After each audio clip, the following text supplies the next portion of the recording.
सम्मानीय श्याम शिवहरे जी का हम आयोजन समिति की ओर से हार्दिक अभिनंदन स्वागत करते हैं।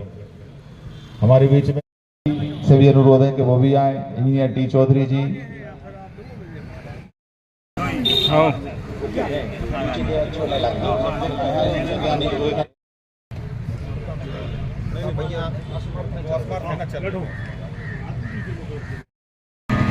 कोई से सैया कोई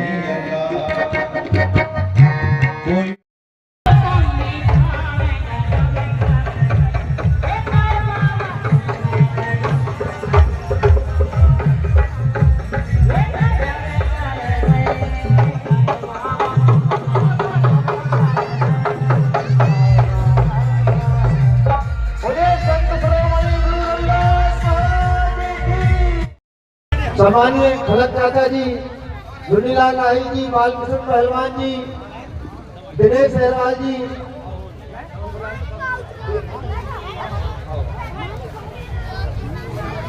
सभी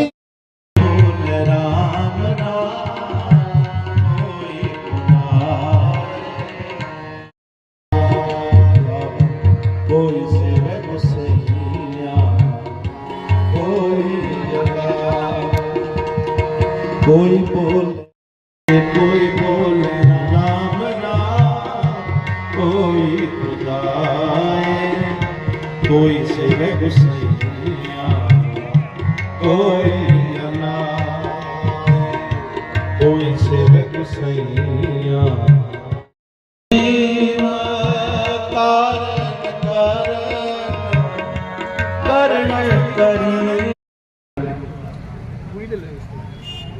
विद्यार्थी जी से अनुरोध है कि वो आए और हमारे ज्ञानी की जयंती की आप सबको बहुत बहुत बधाइयाँ, बहुत बहुत शुभकामनाएं।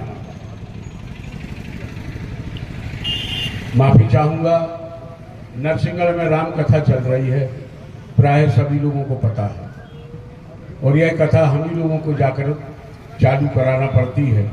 फिर भी कुछ देर हो गई है। अपनी बात को संक्षिप्त में कहते हुए मंच पर विराजमान सभी अतिथिगण, सभी स्नेहीजन, आयोजकगण, सबके नाम लेंगे तो काफी समय लगेगा। मैं अपनी बात को और हमारे जिन्होंने आज गुरुवाणी के माध्यम से हम सबको एक मार्ग दिखाया, सभी हमारे ज्ञानीजन। 648वीं संत रविदास जी की जयंती आज हम सब मना रहे हैं। गीता में कृष्ण ने कहा था, जब जब इस पृथ्वी पे अत्याचार होगा मैं किसी न किसी रूप में जन्म लूंगा। तो ऐसे ही संत लोग 648 वर्ष पूर्व इस पृथ्वी पे पैदा हुए, जिन्होंने एक समरसता का मार्ग दिखाया। समरसता का माध्यम का सीधा मतलब था सभी लोग समान रूप से, सभी लोग ठीक प्रकार से और सभी लोग साथ में रहें। और यही हमारे बाबा अम्बेडकर जी का जो संविधान लिखा गया था, उनका भी यही कहना था। कहने का मतलब ये है, हम सब समरसता को निभाते हुए आगे बढ़े और अपने कर्तव्य का निर्वाह करें। ये जाति पाति का भेदभाव, ये सारी चीजें जब मनुष्य जीवन लेकर आता है, तब उस बालक को जिसने जन्म लिया है उसको ये नहीं पता रहता कि हम कहाँ पैदा हुए हैं। उसके बाद में ये सारी व्यवस्थाएं अलग अलग धर्म की, अलग अलग लोगों की और खासकर अलग अलग जाति की व्यवस्थाएं जो की हैं, वो उसके दोषी हम सब आप ही लोग हैं। क्योंकि अपन ने जाति वर्ग में सबको बांट दिया, इसलिए आज हम लोग परेशानी में हैं। और संत रविदास जी एक ऐसे संत हुए कि अभी हम और छाबड़ा जी चर्चा कर रहे थे। कहाँ गए पप्पू? आप बता रहे थे ना कि किन्होंने ग्रंथ लिखा था?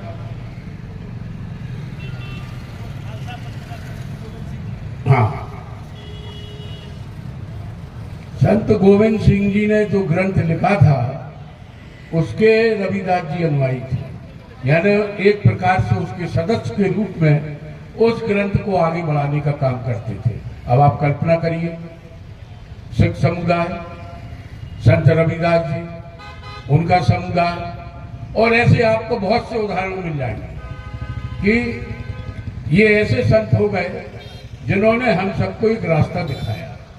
आज उनके रास्ते पे चलना हमारे लिए हमारा कर्तव्य बनता है, और अगर हम उस रास्ते पे चलते हैं तो निश्चित रूप से हम एक मील का पत्थर भी साबित कर सकते हैं। आपने बुलाया है, सम्मान दिया है, उसके लिए हम हृदय से आपका आभार मानते हैं।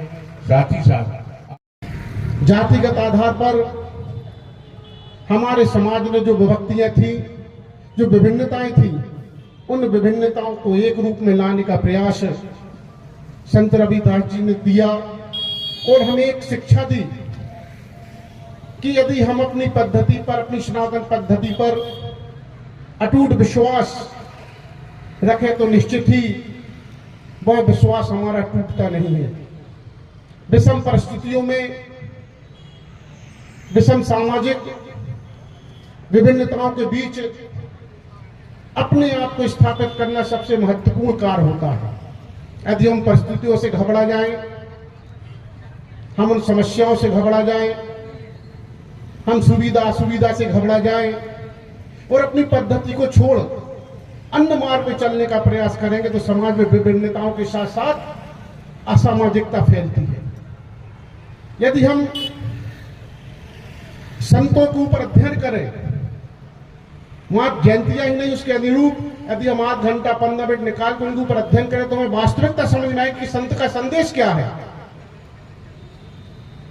हम अपने कर्मों से ही महान बनते हैं, जाति से महान नहीं बनते। जाति सिर्फ समाज को चलाने का काम है। यदि हमें समाज में स्थापित होना है, समाज को आगे बढ़ाना है, समाज को दिशा देना है तो हमें संतों की वाणी के अनुरूप ही चलना पड़ेगा। आप कर्म करेंगे, आपको लोग पूछेंगे। आज 648वीं जयंती है, हम क्यों संत रविदास जी को याद कर रहे हैं, क्यों मान रहे हैं? उनके जो कर्म थे, उन्होंने एक मनुष्य के रूप में जन्म लिया, परंतु उनके कर्मों ने उन्हें एक संत की उपाधि दी। आज के रूप में लोग कहते हैं कलगी आएगा, जब कलगी आएंगे तो कलयुग का समाप्त होगा। हम उसका इंतजार करेंगे क्या? नहीं, जब तक हम हैं, हम अपने साथ को, समाज को समरसता का भाव लेके आगे चलाने का प्रयास करेंगे, तभी हमारा जीवन सार्थक होगा। हम चले जाएंगे, हमारे बच्चे चले जाएंगे, उनके बच्चे आएंगे, यह परंपरा निरंतर चलने वाली। लेकिन इसके बीच में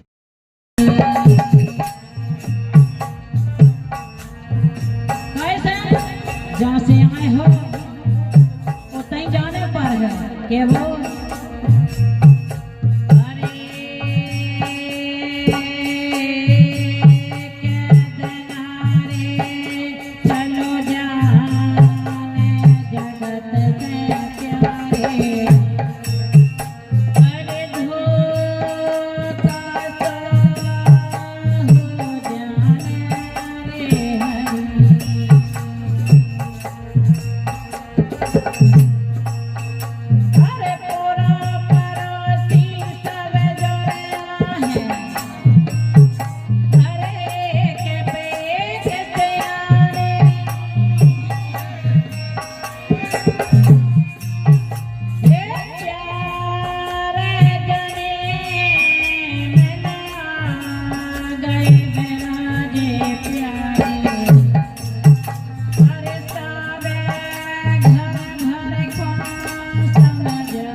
संसार को